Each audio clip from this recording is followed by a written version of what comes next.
Shane Sullivan here with Silver Sport Transmissions, and we are going to be doing the Bellhousing Runout on this Mustang today.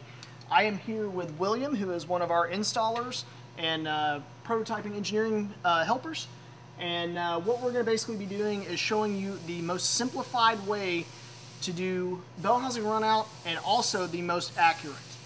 The reason William is here is we are going to need an additional person to help turn the crank and a person to watch the dial indicator that is set up in our bell housing.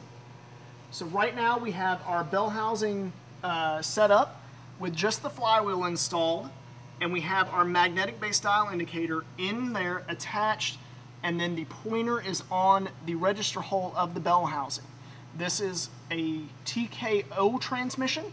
If you have a 6-speed Magnum, there will be a plate that bolts to your bell housing that gives you the same register hole. Where we're going to start is with a 0 point. So it does not matter where you start on the bell housing, you just need to pick a point. So in this case, we've just chosen this point for our 0, so we'll mark that as our 0 point. The next thing we're going to do is we're going to have William go ahead and rotate the engine around 360 degrees to make sure our dial indicator returns back to 0. So go ahead and spin it around. So at this point, we don't care what any of our measurements are. We are just simply making sure our dial indicator returns back to 0.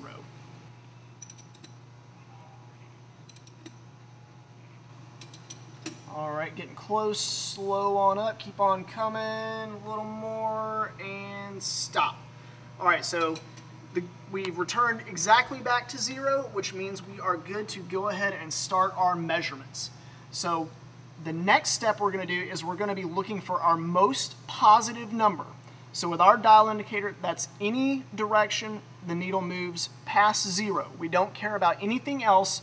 We're just looking for our most positive number. So go ahead and spin it around again, and we're just going to watch that needle looking for our most positive number. So like right now, we're climbing up towards 10. Keep on going, slow. Whoop. Right about there, I saw about plus 7 thousandths. Okay, keep on rolling on around. All right, back to 0 again. And now we're moving towards the negative, which is fine. We don't care about that. We're just looking for our most positive number. Keep on going.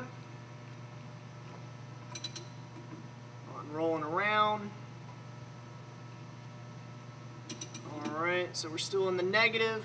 Keep on going. All right, and we're back to almost 0. A little more. All right, we're back to almost our 0 point. But obviously we saw our most positive number over here on this corner. So all we need to do now is get the dial indicator around to where our most positive number was. So go ahead and spin it on around until I say stop. All right, so now we found our most positive number, which was 7 thousandths at about the 4 o'clock position. So all we're going to do now is we are going to re-zero our dial indicator here, mark that back at 0, dial our indicator back to 0, right like that. And since we found this as our most positive number, the only thing we need to do from here is spin it 180 degrees from our 0. So go ahead and spin it on around. Go in, a bit more. Right about there, okay. So at 180 degrees from our 0, we're at negative 15 thousandths. Now that is total indicated runout. So you need to take this number and divide it in half. So at negative 15 thousandths, that puts our runout at 7.5 thousandths, which means this car needs some 7 thousandths offset dowel pins to get it within spec. It also tells us which direction we need to move the bell housing. Because that is a negative number, that means we need to move the bell housing down and to the right. So we actually need to point our offset dowel pins towards the 0 to realign the bell housing back on center. The good news is with our 7,000th dowels, that will get us within our 5,000 spec, which is required for the warranty for all TREMEC transmissions. Here we have our 7,000th offset dowel pins, and the nice thing is the ones available from Silver Sport are marked with a high spot on them, so you don't have to figure out where that is at.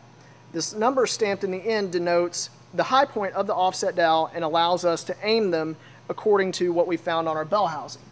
So in our case, the high point needs to point towards the 0 on the bell housing. So both pins need to be pointed in the same direction towards that 0, so you have a parallel line, and we're moving the bell housing down and to the right to get us back within spec. Alright, so now that we've got our bell housing runout figured out, we know what pins we need, the next step is going to be to remove the bell housing and remove the stock dowel pins and install our 7,000 offset dowels.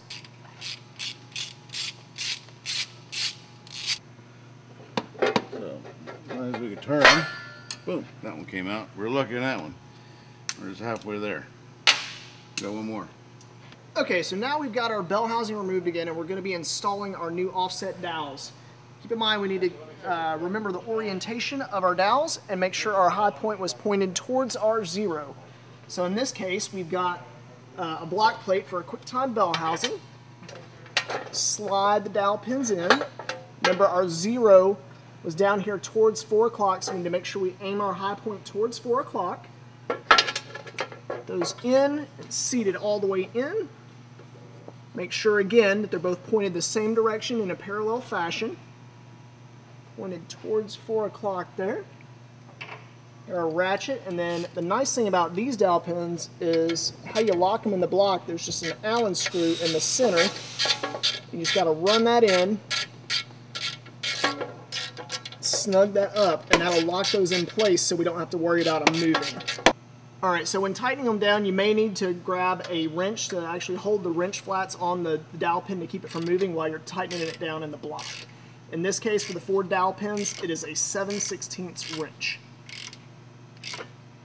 Okay, so we've got our offset dowel pins installed. They are both pointing the same direction back towards our 0 that we found when we did the runout. Now all we got to do is reinstall our bell housing and recheck our runout and record our final numbers. Alright, so you got them pointed at 430? Sure. Alright, so we've got our bell housing reinstalled here, and we're going to recheck our runout, and we're going to treat it as if we never did the initial runout. You have to basically start over, so we are just going to pick a new 0 point and run it around and start from there. So we're going to re-zero our gauge right here and begin the process just like we did initially.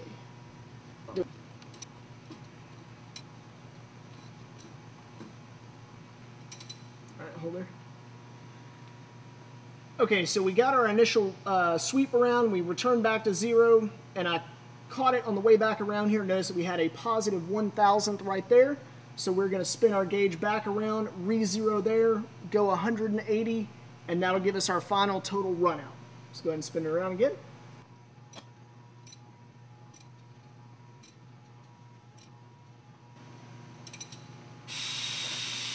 Alright, slow up, keep a little more, a little more, a little more, a little more, a little more, keep going, keep going, keep going, keep going. Alright, stop there.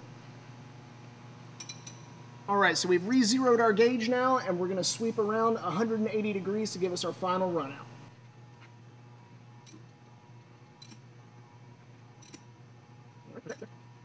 Alright, so we've spun at 180 degrees, and we are now at 0.005 total indicated runout, which we're going to divide in half, which will give us our actual runout of 0.0025, well within spec, underneath the 5,000th tolerance that TREMEC requires for the warranty.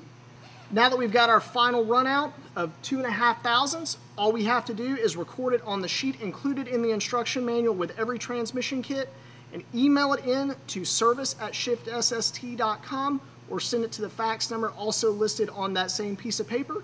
If you have any questions regarding the runout or want to double check your numbers, don't hesitate to give us a shout. Our phone number is 865-609-8187, and either Chris or myself will be able to help you out and get you dialed into where you need to be.